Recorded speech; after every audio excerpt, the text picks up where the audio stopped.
गया प्रसाद जी महाराज महामहिम पूज्यपाद शिवड़िया बाबा के कृपा पात्र हैं। एक एक शब्द साधक के लिए अमृत है यदि ध्यान पूर्वक सुना जाए और उसे अपने जीवन में उतारा जाए। संयम, जो इन बातों को अपने जीवन में उतार लेता है उसे संयमी पुरुष कहते हैं। संयमी साधक कौन है? जो आगे बताई जाने वाली बातों को अपने जीवन में उतारे। संयम पहले वाणी का, फिर दृष्टि का, फिर आहार का, फिर श्रवण का, फिर नेत्र का, फिर मन का, ऐसे आगे वर्णन कर रहे हैं। एक एक को बड़े ध्यान से सुनो। वाणी का संयम, वाणी सदैव संभारी के बोलनो, कहूं अनुचित शब्द न निकल जाए, ऐसो ध्यान रखनो। वाणी का संयम, वाणी को संभार के बोलनो, कहूं अनुचित शब्द ना निकल जाए, ऐसो ध्यान रखनो। कम बोलनो, सत्य बोलनो, मृदु बोलनो और हितकर वाक्य ही मुख सो उच्चारण करनो। कबहू कैसी हुई परिस्थिति आ जाए, काहू सो कठोर वचन नहीं बोलनो। ये वाणी का संयम है। कम बोलना, हितकर बोलना, मृदु बोलना, सत्य बोलना और मौन रहना, ये वाणी का संयम। मौन रहो, बोलना है तो कम बोलो, सत्य बोलो, हितकर बोलो, मीठा बोलो, जिससे दूसरे को सुख प्राप्त हो। दृष्टि का संयम, नेत्र का, जो हम देखने की हमारी दृष्टि है उसका संयम। बहुत संभार के आंख खोलनो, दृष्टि बहुत संभार के डालनो। काहू स्त्री के शरीर पर दृष्टि न पड़ जाए, कहीं कोई पशु पक्षी मैथुन कर रहा है उस पर दृष्टि न पड़ जाए। नेत्र झुका के रखनो, जब चले तो नेत्र झुका के चले, इतने में आसपास सब दिखाई देता है। ऐसे करना तो बहुत संभाल के करना, कहीं किसी ऐसे जीवों पर दृष्टि न पड़ जाए जो मैथुन संयोग कर रहे हैं। अगर एक बार दृष्टि चली जाए तो दोबारा दृष्टि न जाए। अब सोचो, शास्त्र मना करता है ऐसा, और जो मोबाइल से गंदी बातें देखते हैं उनकी दुर्दशा क्या होगी। बहुत बचा के रखना है अपनी दृष्टि को। नेत्र जितने चंचल करोगे उतनी तुम्हारी दृष्टि की शक्ति जाती रहेगी। मार्ग में चलते समय इत उत को न झांकनो, सीधो देखनो, काहू जीव पे पैर न पड़ जाए। ये दृष्टि को संयम है। नेत्रन को ठीक संयम यही है, भक्तन के दर्शन करो, भगवान के श्री विग्रह के दर्शन करो, भक्त भगवान के चरित्र पढ़ो इन नेत्रन से। अश्लील बातें मत पढ़ो, अश्लील चित्र मत देखो। जा ग्रंथ में काहू की निंदा लिखी हो, किसी आचार्य, किसी महापुरुष, वो ग्रंथ, वो वाणी, वो किताब हमें नहीं पढ़नी। खंडन लिखे हो ऐसी पोथी नहीं पढ़नी। संतन के वाक्य नेत्रन से देख के पढ़ो।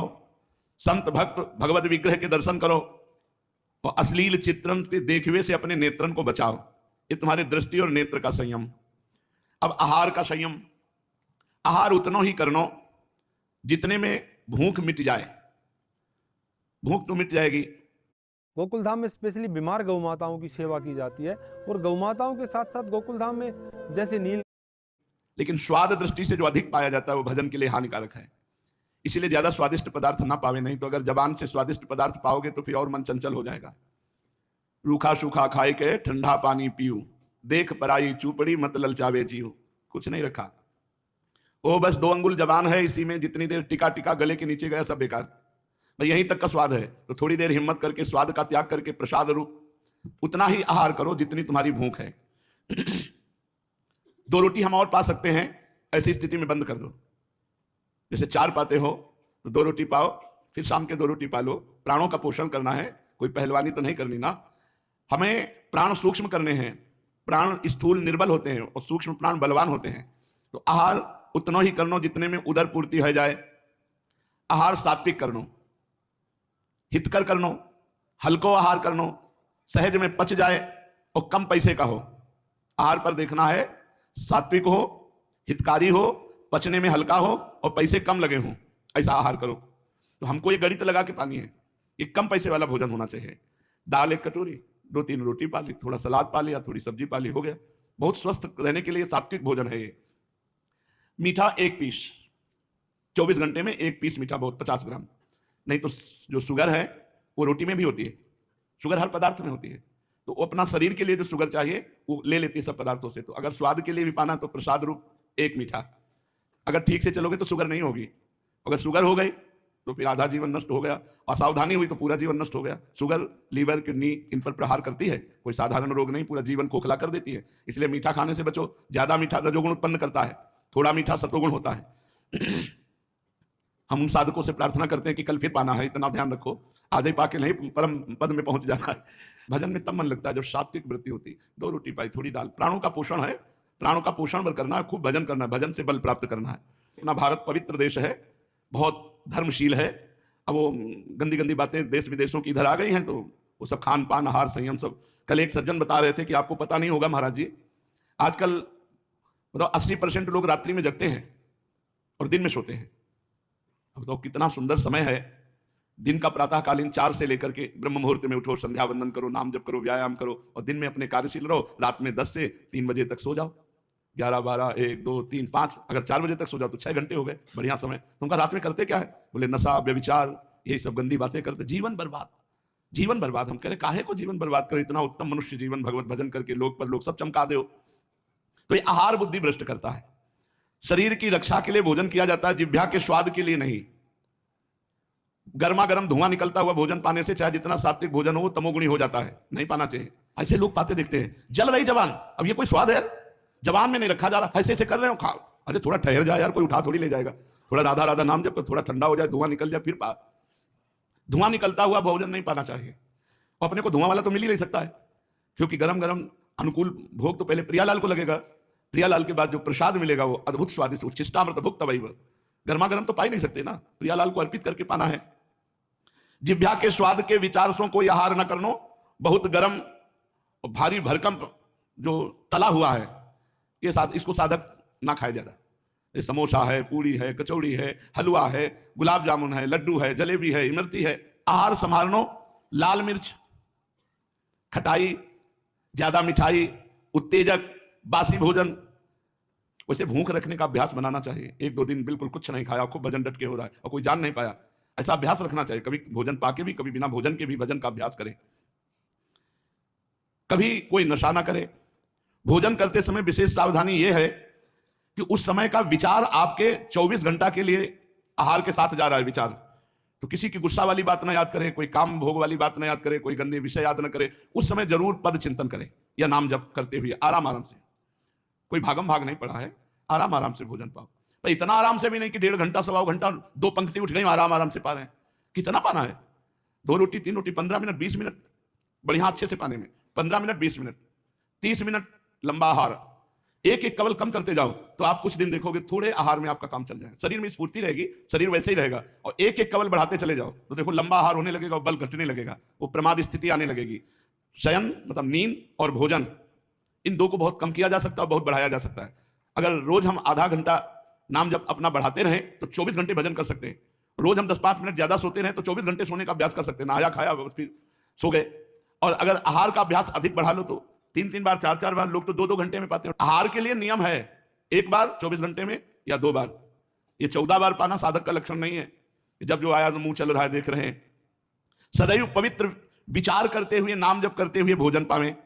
भोजन के समय काहू सो क्रोध न करें, ऐसे करियो सो भोजन को रस बनवे की अपेक्षा भोजन विष हो जाए, शरीर में नाना प्रकार की विकृति पैदा करे, साथ ही आसो भाव और रक्त दोनों दूषित हो जाएं। तो भोजन करते समय कभी किसी से क्रोध न करें। कबहू श्री भगवत असमर्पित आहार ग्रहण न करें। जो भगवान को भोग ना लगाया गया वो कभी अलग से ना पावे, जो भगवान को भोग लगा वही प्रसाद पावे। और बड़ी महिमा है ये निष्ठा रखने की। एक अंगद जी नाम के महाभागवत हुए हैं। वैसे वो स्वभाव से तो पहले नास्तिक प्रवृत्ति के थे। उनकी जो पत्नी थी वो बड़ी भागवत थी और संतों की सेवा उनके मायके में होती रहती थी और सदगुरु का वर्ण वो किए हुए थी। और जब अंगद जी के साथ ब्याह हुआ तो ये राजा के चाचा थे, पूरा राज वैभव था, पर किसी संत का वहां दर्शन भी नहीं कर सकते, किसी का आना जाना नहीं, कोई भगवत चर्चा नहीं, कोई सत्संग नहीं। तो जो रानी थी वो बहुत व्याकुल हो गई कि हमें तो रोज संतों का उच्छिष्ट घर में मिलता था, सदगुरुदेव भगवान के प्राय दर्शन होते रहते थे, यहाँ तो बिल्कुल भक्ति संबंधी कोई भी लक्षण नहीं। पर अंगद जी की एक महिमा वाली बात बन गई। अपनी पत्नी को भगवत भक्त जानकर बहुत श्रद्धा करते थे, विरोध नहीं करते थे पत्नी का, पर कोई भी भक्ति का आचरण उनमें नहीं था और ना किसी संत महात्मा के प्रति उनकी कोई श्रद्धा थी, ना वो भगवान की कोई आराधना करते थे। जब काफी दिन हो गए संतों के दर्शन में तो व्याकुलता हुई रानी को, अंगद जी की पत्नी को, और मायके एक पत्र लिखा और मायके से प्रार्थना करवाई कि हमारे जो सदगुरुदेव भगवान उनसे प्रार्थना कर दो कि एक बार करुणा करके आप यहाँ आए और दर्शन दे दें, क्योंकि मैं यहाँ से निकल नहीं सकती आपके दर्शन हेतु, क्योंकि हमारे पति में बिल्कुल संतों के प्रति श्रद्धा नहीं। तो गुरुदेव भगवान को जब मायके के राज परिवार ने प्रार्थना की तो संत तो करुणा में होते हैं। संत सरल चित जगत हित जान स्वभाव स्नेह, उनका स्वभाव, उनका प्रेम एक अलौकिक होता है। आप 100 गाली दो फिर मिलो तो वैसे ही मिलेंगे, ये गाली दिया है, ऐसा कभी नहीं सोच सकते हो। जो ऐसा सोचकर मिलते हैं कि ये तो गाली देने वाला है, अभी साधुता नहीं आई है। साधुता का मतलब है जो गाली दे, अपमान करे, जब आवे तो उसे गले लगावे, उसे सम्मान दे, ऐसे जैसे अपने प्रियजनों से मिला जाता है। जब गुरुदेव आए तो रानी तो नाच पड़ी, मेरे गुरुदेव भगवान आ गए। चरणामृत उतारा, चरणामृत पान की आरती उतारी, भोग पवाया। गुरुदेव आसन पर बैठे तो धीरे धीरे चरण दबा रही थी। इतने में अंगद जी आ गए, मेरी रानी और किसी संत के पैर पकड़े हुए। वो आते ही संत भगवान से बिगड़ गए। रानी के तो होश उड़ गए कि इतनी प्रार्थना पे तो गुरुदेव भगवान आए हैं और ये सीधे गुरुदेव का अपमान। उन्होंने रानी की तरफ कहा, बेटा आप शांत रहना, और उठे और चल पड़े। अब रानी ने कहा कि मैं अपना जीवन नहीं रखूंगी, जब गुरुदेव भगवान का अपमान कर दिया तो ना तेरा स्पर्श करूंगी और ना तेरे से संभाषण करूंगी और ना तेरे घर का एक अन्न ना एक जल, और अपने शरीर को नष्ट कर दूंगी, क्योंकि मेरे बुलाने पर मेरे गुरुदेव का अपमान हुआ। गुरुदेव का अपमान तो मेरा जीवन ने छोड़ दिया, अन्न। और अंगद जी बहुत आसक्त थे अपनी पत्नी पे, उनका हृदय बड़ा व्याकुल हो गया। अब वो अन्न जल सब छोड़े। जब कई दिन हो गए तो अंगद जी चरण पकड़ लिए पत्नी के और कहा, तुम ये जानती हो मैं तुम्हारे बिना जी नहीं सकता, तुम मुझे आज्ञा करो, तुम कैसे प्रसन्न होगी? तो बोले, जाओ हमारे गुरुदेव भगवान के चरण पकड़ो, उनको मना कर लाओ और यहाँ उनको भोग पवाओ। यदि वो भोग यहाँ आकर पालें तो फिर हम उनका उच्छिष्ट पाएंगे और फिर हम जैसी हमारी दिनचर्या थी वैसी चलने लगेगी। अंगद जी भक्ति से नहीं गए, पत्नी के प्रति आसक्त होने के कारण वो संत के पास गए, चरण पकड़ा। संतों को तो कह रहे ना, कितनी बार उनका अपमान करो फिर जाके दंडवत कर दो तो वैसे मिलेंगे। विमुख भय निमिषो ना अकृपा, जब चित है तब वैसे। हमारे स्वामी का स्वभाव है, ऐसे संतों का स्वभाव है। वो सहज आ गए, कोई ज्यादा मनाना नहीं पड़ा। चमत्कार, जे ही आए दोनों ने मिलकर चरण धोए, भोग लगाया। और ये सब अंगद जी भक्ति से नहीं कर रहे, पत्नी प्रसन्न हो जाए। और जे ही गुरुदेव का उच्छिष्ट और चरणामृत गया, पश्चाताप होने लगा, मैं कितना नास्तिक हूं, संतों के प्रति ऐसा भाव करता हूं, कितने कृपालु संत हैं। अब बुद्धि जो विपरीत चिंतन करती थी वो अनुकूल चिंतन करने लगी। पत्नी से कहा, आज तक का जीवन हमारा व्यर्थ गया, अब मुझे बताओ भक्ति कैसे करनी है। ठाकुर सेवा में सहयोग देने लगे अंगद जी, और बिना भोग लगाए अब कुछ नहीं पाते। वर्षों से अब यही दिनचर्या उनकी चलने लगी, ठाकुर जी को भोग लगाना, भोग लगा के ही प्रसाद पाना। पत्नी को भक्ति की पूरी अनुकूलता, 4 पार्षद लगा दिए, जहां संत दिखाई दे उनको रोज घर में बुला के लाओ, भोग लगाओ। राजा अंगद जी का भतीजा था, वो अंगद जी बहुत वीर पुरुष थे। तो एक जगह किसी राजा के हाथ चढ़ाई की तो उसका मुकुट जीत कर लाए थे, उसमें 101 हीरे थे। एक हीरा ऐसा कीमती था जो अमूल्य था, अंगद जी को पहचान थी। शेष हीरे तो राजा को दे दिए जो विजय करके लाए थे, एक हीरा ले लिया और कहा यह हीरा जगन्नाथ जी के मुकुट पर लगेगा। और राजा को जौहरी ने और मंत्री ने मिलकर बताया कि उस हीरे की कीमत तुम्हारा पूरा खजाना नहीं। तो राजा ने विनय की कि वो हीरा हमें दे दो, तो उन्होंने कहा नहीं, वो हीरा तो हमने जगन्नाथ जी को दे दिया। तो बुद्धि बदलने में देर नहीं लगती। राजा की बुद्धि में अंगद जी को मार दिया जाए, यद्यप चाचा थे, तो वैसे मारेंगे तो निंदा होगी। तो उन्होंने जो रसोई बनाने वाली थी उनको अपने पक्ष में किया, और वो अंगद जी की बहन ही थी, क्योंकि राज परिवार में बहुत विश्वसनीय के द्वारा रसोई तैयार की जाती है, वही रोज रसोई तैयार करती थी। उनसे कहा कि तुम जितना धन कहोगी मैं दूंगा और तुम्हारी सेवकाई छूट जाएगी, तुम अंगद जी के भोजन में जहर मिला दो। और जहर ला कर दिया, अपने सामने भोजन में मिलवा दिया।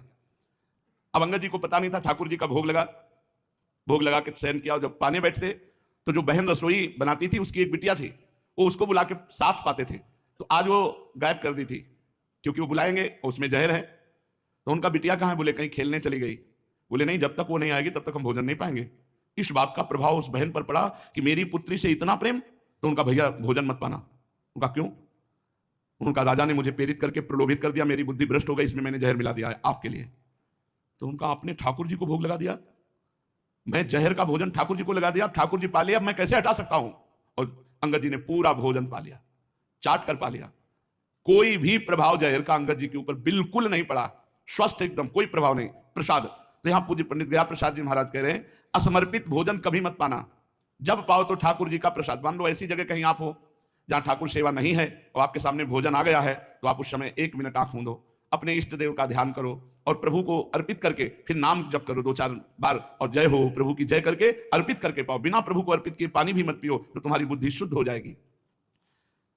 वाणी का संयम, दृष्टि नेत्र का संयम और आहार का संयम। अब श्रवण का संयम, श्रवण इंद्रिय से सावधान रहो कि किसी संत की निंदा सुनने को न मिल जाए। अगर कहीं संत भक्त भगवान की निंदा हो रही है तो ये सिद्धांत है, कान में अंगुली कस के ठास लो, आवाज सुनाई ना दे, और आप उच्च स्वर से नाम बोलो, राधा राधा राधा राधा राधा, और वहां से चल दो। ऐसा ही करना चाहिए, नहीं तो पर निंदा के कहते आवत नहीं कछु हाथ, मूरख पर्वत पाप को ले चल अपने साथ। तो पराई निंदा नहीं सुननी चाहिए, संत भक्तों की निंदा नहीं सुननी चाहिए, भगवान की किसी भी रूप की निंदा नहीं सुननी चाहिए। संत शंभु श्री पद अपवादा, जहां संतों का, भगवान शंकर का, भगवान श्री हरि का कहीं निंदा हो रही हो तो वहां मर्यादा है कि कान में अंगुली डालो, उस सभा का त्याग कर दो या उसका विरोध करके उसकी जबान बंद कर दो। तो श्रवणेंद्रिय से कभी किसी की निंदा ना सुने, भगवान के पावन चरित्रों को सुने, भक्त चरित्रों को सुने, काहू की प्रशंसा होती हो तो सुने, पर काहू की निंदा नहीं सुननी, अश्लील गाने नहीं सुनने, अश्लील बातें नहीं सुननी और अपनी प्रशंसा नहीं सुननी। जब कोई तुम्हारे सामने तुम्हारी प्रशंसा करने लगे तो राधा राधा राधा, बंद करो, काहे कोई बात करते हो, तुम हम कितने नीचे तुमको क्या पता, केवल तुम बाहरी बातें देख रहे हो। ऐसे कह के अपने आप को बचा लेना चाहिए। यदि सामने वाला प्रशंसा कर रहा है और आप खुशी खुशी सुन रहे तो आपके पुण्य नष्ट हो रहे हैं, आपका भगवत मार्ग बाधित हो रहा है। जो पाप लगे है पर निंदा करवे में, वही पाप लगे है अपनी प्रशंसा करवे में। जो पाप लगे है पर निंदा करवे में, वही पाप लगे है अपने मुख से अपनी प्रशंसा करवे में, अपनी प्रशंसा सुनवे में। इसलिए ना अपनी प्रशंसा करे और ना अपनी प्रशंसा सुने। अनावश्यक बातन के सुनवे से अपने कान को बचावे और अंदर ही अंदर भगवान नाम उच्चारण करे, उसी को सुने। यह श्रवणेंद्रिय को संयम भयो। मन में विषय संबंधी संकल्प ना उठन पावे। मन का काम है संकल्प बनाना भोगों का, ऐसे से ऐसा किया जाए, अब ऐसे से ऐसा किया जाए। मन में विषय संबंधी संकल्प ना उठन पावे, काहू को अनिष्ट चिंतन ना होने पावे। जब जब मन में अनुचित गलत संकल्प उठवे लगे तब तक भगवान का स्मरण जोर जोर से शुरू करो, राधा राधा राधा। उस समय मौन मत रहो, नहीं तो मन घसीट लेगा आपको। भगवान की बड़ी कृपा है, श्री प्राणनाथ ठाकुर जी हमारे ऊपर बड़ी कृपा किए हैं। मैं ऐसी गंदी बात कैसे सोच सकता हूं। मुंह को मनुष्य जन्म दियो, विद्या अध्ययन करायो, उत्तम संग दियो। अब हमें चाहिए कि सदैव सावधान हो गए उनको भजन करें, अच्छी बातें सोचें, गंदी बातें, गंदा चिंतन, गंदा संकल्प उठन ही ना पावे। ये भावना उचित ना है जो बैठे बैठे गंदी बातें सोचते हैं। अतः प्रेम प्राप्ति के ताई काहू शास्त्र में और काहू संत में प्रगाढ़ श्रद्धा कर लेनी चाहिए। किसी एक संत में आप आदर्श भावना करके पूरा का पूरा समर्पण कर दो। किसी एक ग्रंथ को, किसी एक संत को, किसी एक पंथ को, किसी एक मंत्र को, किसी एक कंत को, तो वो सांगो पांग उपासना कही जाए। शीघ्र से शीघ्र काहू संत में प्रगाढ़ श्रद्धा कर लेनो। प्रगाढ़ श्रद्धा, उनकी आज्ञा के विरुद्ध हम नहीं चलेंगे। श्रद्धा ही साधक को साधु बनावे है, श्रद्धा ही साधक को सुदृढ़ साधक बनावे है। श्रद्धावान साधक को चाहिए कि श्री सदगुरुदेव भगवान में साधारण मनुष्य बुद्धि न करे। श्री सदगुरुदेव और भगवान अभेद मानो गयो, गुरु गोविंद न भेद कराई। ये दृढ़ भाव बन जाए कि मेरे कारण जो निराकार ब्रह्म है वो गुरुदेव के रूप में साकार आए हैं। यदि विचार करके देखो जाए तो ज्ञान वैराग्य एवं प्रेम देवहु श्रद्धा के ही फल है। श्रद्धा जितनी आवश्यक है उतनी ही दुर्लभ है। अगर श्रद्धा आ गई है तो संभालो, बहुत बड़ा धन है। गुरु के प्रति श्रद्धा, भगवान के प्रति श्रद्धा, ये शिथिल ना बनन पावे। श्रद्धा को दिन व दिन सुदृढ़ बनाते रहना ही तो साधना है। स्वभाव में कठोरता न छू जाए तब प्रेमदेव प्रकट हुए। प्रेमदेव अत्यंत मृदु हैं, अतएव इनके निवास स्थान हृदय को अत्यंत कोमल बनानो है, सरल बनावे, सत्यता से परिपूर्ण बनावे, कोई विकार हृदय में रहन ही न पावे। यह माने है कि ये काम जीव के ताएं सुगम नहीं है, तथापि ये परम आवश्यक है। प्रेम प्राप्ति के इच्छुक को हृदय अति निर्मल एवं सरल बनाना ही परोगो। उपाय केवल एक ही है, गुरुदेव में श्रद्धा, दृढ़ श्रद्धा, गुरुदेव में पूरी तत्परता के साथ, लगन के साथ उनकी आज्ञा पालन की वृत्ति, जो गुरुदेव कहें वही करना। यदि काहू साधक ने श्रद्धा दृढ़ बनाए ली तो आगे की समस्त उपलब्धियां सरल हो जाएंगी। साची श्रद्धा होए बे पे अपने विचार बंद हो जाए हैं, केवल शास्त्र और संत आज्ञा में जीवन रह जाए, तब पाप बन ही न सके। कारण स्पष्ट है, जो करेगो शास्त्र और संत की आज्ञा से करेगो वही को उत्थान ही उत्थान है। तो वाणी का संयम, दृष्टि नेत्र का संयम, आहार का संयम, मन का संयम, ये संयम रखते हुए सदगुरुदेव में अपार श्रद्धा, निरंतर नाम जप, श्रवणेंद्रिय का संयम, कुछ इधर उधर की बातें न सुनना, तो हमारे हृदय में प्रेम प्रकाशित हो जाएगा।